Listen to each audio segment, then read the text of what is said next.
जी नाज़रीन, मैं इस वक्त मौजूद हूँ सिटी डस्का के बाज़ार के अंदर, मेन बाज़ार के अंदर। और ईद सीज़न आ गया है, लोग शॉपिंग करने निकले हैं। रश भी मेरे पीछे आपको काफ़ी नज़र आ रहा होगा। जानते हैं दुकानदार हजरात से कि कारोबार कैसा जा रहा है। जी ईद का सीजन चलता पे रश भी बहुत ज़्यादा। दुकानदार जेडे ने परेशान ने, गाहक नहीं है दुकानों ते। महंगाई ज़्यादा है।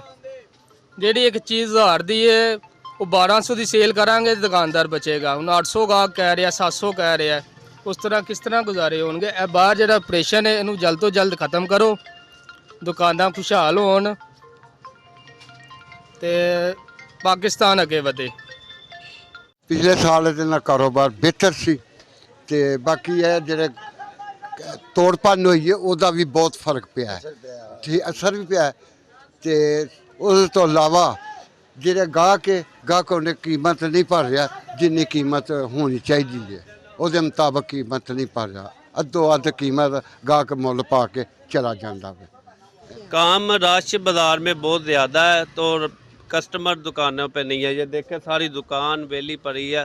2 महीने से जो बाहर तोड़ भन्न हो रही है उसकी वजह से कारोबार फ्लॉप हुए पड़े। और गवर्नमेंट को चाहिए कि ये जल्द से जल्द ये काम मुकम्मल करे और ताजरानों के लिए बेहतरी आए। ਟੁੱਟ ਭੱਜੇ ਦੀ ਵਜ੍ਹਾ ਤੋਂ ਕਾਰੋਬਾਰ 'ਤੇ ਬਹੁਤ ਅਸਰ ਪਿਆ ਹੈ। ਜਿਹਦੇ ਵਜ੍ਹਾ ਤੋਂ ਗਰਮੀਆਂ ਤੋਂ ਸਰਦੀ ਸੀ, ਪਹਿਲਾਂ ਸਰਦੀਆਂ ਦਾ ਮਾਲ ਪਾਇਆ ਤੇ ਨਹੀਂ ਹੋਇਆ ਸੇਲ। ਹੁਣ ਗਰਮੀਆਂ ਦਾ ਮਾਲ ਰੱਖਿਆ ਤੇ ਜਿਹੜਾ ਟੁੱਟ ਭੰਨ ਦੀ ਵਜ੍ਹਾ ਤੋਂ ਨਾ ਰਾਸ਼ੀ ਕੰਮ ਸ਼ਮ ਨਹੀਂ ਹੈ ਕੋਈ ਵੀ।